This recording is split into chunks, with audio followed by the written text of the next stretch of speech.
California?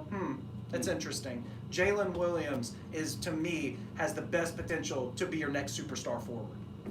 I'm going to say a guy that I think is underrated, and I'm willing to bet on his pedigree, is Jaden Hardy. Now, I'm much higher on Jaden Ivey, but I've seen Hardy fall to the mid-round to the late 20s, and he did have a rough season going to G League Ignite. But I think you look at his pedigree, and I looked at his skill set. His jump shot is buttery smooth, and it looks like a CJ McCollum out there with his shot. He has good size, and he has a really tight handle, like very good handle, maybe the best handle in the class. So he has at least the most important skill sets for a guard, decent size, pretty strong, not the best burst, but I say that he went to G League Ignite team that had poor spacing around him, just didn't have a good fit for a guy like him to show off his skills. I think in this draft, which I would say it's low on high-end talent, potential number one guys on offense, he's well worth a pick much higher than where he's going.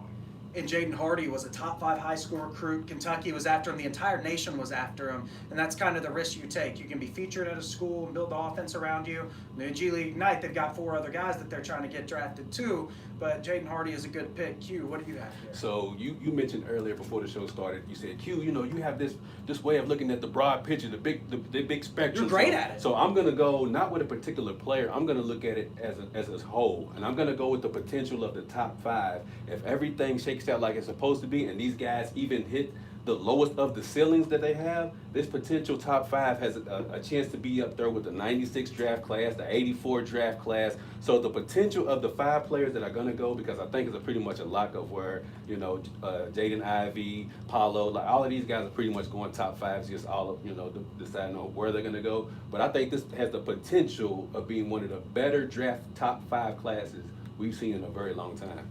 Paul, there's one trade that you wanted to talk about. What is that? I just want to say that I think there'll be a lot of trades tonight.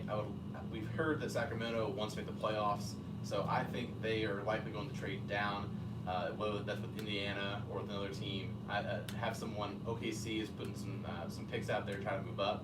They're high on Sharp and Ivy. I think we see that pick get moved. And I think it'll be a mistake, but I think Sacramento will move it. I'm on board if I wanted to see one trade. I'd really like to see Portland move 7 for someone that's either disgruntled or someone that can come in and really help with Dame. There's OG Anunoby and Toronto is an example. But I'm going to get crazy here. Go ahead. Okay? Ooh. You want me to get crazy? Get crazy. What if it was number 7 and Anthony Simons for Donovan Mitchell? Because Utah has been thinking about tearing down, because Donovan Mitchell, you never know. He's been talking about, I want to go to New York, or that's what people think. Rudy Gobert, how good is his trade market? What if they know that Donovan Mitchell's not going to be there long term? You get a guy like Anthony Simons, who in the latter part of the season, after Dame shut it down, was a 20-point per game scorer with unbelievable. He was shooting like 11 threes a game at 43%.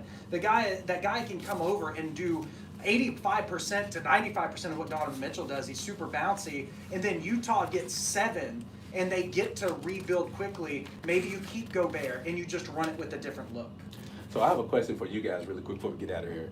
Do you guys think the Oklahoma City Thunder package up a couple of their picks to get a role player or a good veteran player to come in there to help their squad out? I don't. I think they go young. I think they package picks to move up. They're really To smart. get- They to pick get at a 12, guy. I think they should move up. Okay. Paul, I'm so glad that you came in, formerly NBA Stats Slab, but you've been my guy when it comes to the draft for years. I'm glad that you're able to come and Q. Like I said, you're the best point guard in the game. You're the best host in the area that I know when it comes to this sports stuff.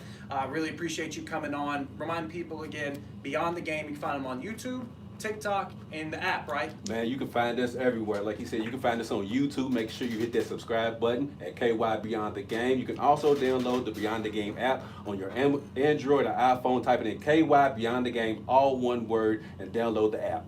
Gentlemen, thank you for coming in. You made this show as fun as it has been in years. I really appreciate you all. And Appreciate you, Angelo. Love it. It was great. Thank you. And for Angelo Carriero here at ESPN Sports Radio 1392.5, this has been my annual NBA Draft Preview Show. Stay tuned. We're going to have another NBA Draft Show, this time from the national people. They ain't going to live up to us. I'll tell you that much right now. And then we're going to have the NBA Draft guys. You all have fun. Take care. Lexington. Yes, sir. And that was it. Yes, I sir. told y'all I was going to fly by. We was going to have fun. That was awesome, man. I'm going to save this. I'm going to send it to you so you can chop it up however you want it. Okay? Yes, sir. Get your stuff here. Do you want me to send it to you too? Paul? Like Do what? you want me to send you the show? Oh yeah, for sure. Okay. Yeah, that was awesome, man.